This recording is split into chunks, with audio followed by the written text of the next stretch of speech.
ಚಿಕ್ಕಮಗಳೂರು ಜಿಲ್ಲೆ ಬಾಳೆಹೊನ್ನೂರಿನಲ್ಲಿ ರಂಭಾಪುರಿ ಪೀಠದ ಶ್ರೀ ಜಗದ್ಗುರು ರೇಣುಕಾಚಾರ್ಯ ಜಯಂತಿ ಯುಗಮಾನೋತ್ಸವ ಕಾರ್ಯಕ್ರಮ ನಡೀತಾ ಇದೆ. ಸಿಎಂ ಬೊಮ್ಮಾಯಿ, ಮಾಜಿ ಸಿಎಂ ಯಡಿಯೂರಪ್ಪ ಸೇರಿದಂತೆ ಪ್ರಮುಖರು ಪಾಲ್ಗೊಂಡಿದ್ದಾರೆ. ಇದೀಗ ಸಿಎಂ ಬಸವರಾಜ ಬೊಮ್ಮಾಯಿ ಮಾತಾಡ್ತಾ ಇದ್ದಾರೆ. ನೋಡೋಣ. ಕಾರ್ಯದರ್ಶಿಗಳು ಹಿಂದಿನ ಸಚಿವರಾದಂಥ ಇದೇ ಕ್ಷೇತ್ರದವರಾದಂಥ ಶ್ರೀ ಡಿ.ಎನ್. ಜೀವರಾಜ್ ಅವರೇ, ಬೇಲೂರು ರಾಘವೇಂದ್ರ ಶೆಟ್ಟಿ ಅವರೇ, ಬಸಯ್ಯಕಾಡೆ ಹಿರೇಮಠ ಅವರೇ, ಶಾಸಕ ಮಿತ್ರರಾದಂಥ MP ಕುಮಾರಸ್ವಾಮಿ ಅವರೇ, ವೇದಿಕೆ ಮೇಲಿರುವಂಥ ಎಲ್ಲ ಅಧಿಕಾರಿ ಬಂಧುಗಳೇ, ಪರಮ ಪೂಜ್ಯರೇ, ಇಲ್ಲಿ ನೆರೆದಿರುವಂಥ ಪರಮ ಪೂಜ್ಯರೇ ಮತ್ತು ಎಲ್ಲ ಶ್ರೀ ರಂಭಾಪುರಿ ಮಠದ ಎಲ್ಲ ಭಕ್ತರುಂದೇ, ಅಣ್ಣ ತಮ್ಮಂದಿರ, ಅಕ್ಕ ತಂಗಿರ, ಮಾಧ್ಯಮ ಸ್ನೇಹಿತರೆ, ರಂಭಾಪುರಿ ಇವತ್ತು ನಮ್ಮೆಲ್ಲರಿಗೂ ಕೂಡ ಯಾವ ರೀತಿ ಉತ್ತರದಲ್ಲಿ ಕಾಶಿ ಇದೆ, ದಕ್ಷಿಣದಲ್ಲಿ ರಂಭಾಪುರಿ ಇದೆ ಅಂತ ನನ್ನ ಭಾವನೆ.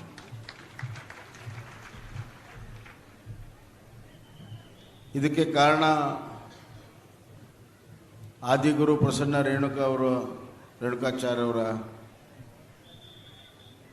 ವಿಚಾರಧಾರೆ ನಮ್ಮ ಬದುಕಿನಲ್ಲಿ ಹಾಸ್ಯ ಹೊಕ್ಕಿದೆ. ಪಂಚಪೀಠಗಳ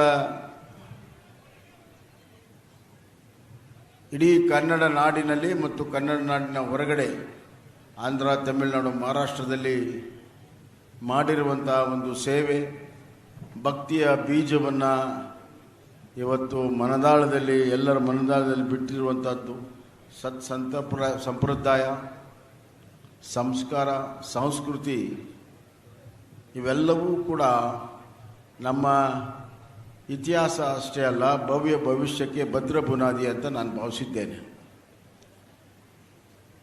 ಆದಿಗುರು ರೇಣುಕಾಚಾರ್ಯ ಅವರು ಹೇಳಿರುವಂಥದ್ದು ಭಾಳ ಸರಳವಾಗಿರುವಂಥ ವಿಚಾರವನ್ನು ನಾವು ಪ್ರತಿಪಾದಿಸಿದರೆ ನಮ್ಮ ಜೀವನದಲ್ಲಿ ನಾವು ಯಶಸ್ಸನ್ನು ಸಾಧನೆಯನ್ನು ಕೂಡ ಮಾಡೋಕ್ಕಾಗ್ತದೆ. ಮಾನವ ಧರ್ಮಕ್ಕೆ ಜಯವಾಗಲಿ ಅಂತಂದು, ಧರ್ಮದಿಂದಲೇ ವಿಶ್ವಶಾಂತಿ. ಮಾನವ ಧರ್ಮಕ್ಕೆ ಜಯವಾಗಲಿ ಅನ್ನದೇ ಮನುಷ್ಯ ಧರ್ಮಕ್ಕೆ ಜಯವಾಗಲಿ ಅನ್ನಲಿಲ್ಲ. ಈ ಸೂಕ್ಷ್ಮತೆಯನ್ನು ನಾವು ಅರ್ಥ ಮಾಡ್ಕೋಬೇಕು. ಮನುಷ್ಯ ಮತ್ತು ಮಾನವನಿಗಿರುವಂಥ ವ್ಯತ್ಯಾಸ ಏನು? ನಾವೆಲ್ಲ ಭಾಳಷ್ಟು ಜನ ಮನುಷ್ಯರಾಗಿ ಹುಟ್ಟಿ ಮನುಷ್ಯರಾಗಿ ಈ ಲೋಕವನ್ನು ತ್ಯಜಿಸ್ತೇವೆ. ಆದರೆ ಕೆಲವು ಜೀವಾತ್ಮಗಳು ಮನುಷ್ಯರಿಂದ ಮಾನವರಾಗ್ತಾರೆ. ಇನ್ನು ಯುಗದಲ್ಲಿ ಒಬ್ಬರು ಇಬ್ಬರು ಮಾನವರಿಂದ ದೇವ ಮಾನವರಾಗ್ತಾರೆ. ಮನುಷ್ಯ ಕಾಮ, ಕ್ರೋಧ, ಮದ, ಮತ್ಸರಗಳ ಸಂಕೋಲೆಯಲ್ಲಿ ಸಿಕ್ಕಿನೂ ಮನುಷ್ಯ. ಕಾಮ, ಕ್ರೋಧ, ಮದ, ಮತ್ಸರ ಸಂಕೋಲೆಯಿಂದ ಹೊರಗಡೆ ಬಂದು ಪ್ರೀತಿ, ಪ್ರೇಮ, ವಿಶ್ವಾಸ, ನ್ಯಾಯ, ನೀತಿ, ಧರ್ಮದ ಸಂಕೋಲೆಯಲ್ಲಿ ಸಿಕ್ಕವನು ಮಾನವ. ಇದು ಅಷ್ಟು ಸುಲಭವಾದಂಥ ಮಾತಲ್ಲ. ಮಾನವನಾಗೋದು ಸುಲಭವಾದ ಮಾತಲ್ಲ. ಮಾನವನಿಗೆ ದಯ ಇರಬೇಕು, ಮಾನವನಿಗೆ ಕರುಣೆ ಇರಬೇಕು, ಮಾನವನಿಗೆ ವಾತ್ಸಲ್ಯ ಇರಬೇಕು, ಮಾನವನಿಗೆ ಇತರ ನೋವನ್ನು ತೆಗೆದುಕೊಳ್ಳುವಂಥ ಒಂದು ಶಕ್ತಿ ಇರಬೇಕು, ಮಾನವನಿಗೆ ಇತರ ಬದುಕಿನಲ್ಲಿ ಸಹಾಯ ಮಾಡುವಂಥ ಪ್ರವೃತ್ತಿ ಇರಬೇಕು, ಇತರರಾಗಿ ಬದುಕುವಂಥ ಒಂದು ಬದುಕನ್ನು ಸೃಷ್ಟಿ ಮಾಡ್ಕೋಬೇಕು.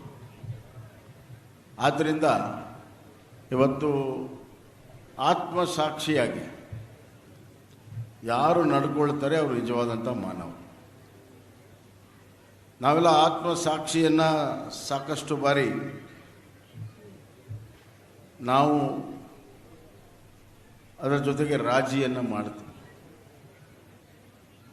ಆತ್ಮಸಾಕ್ಷಿಯಾಗಿ ನಡ್ಕೊಳ್ಳೋದು ಅಂದರೆ ಸತ್ಯದ ಮಾರ್ಗದಿಂದ ನಡೆಯೋದು ಅಂತ.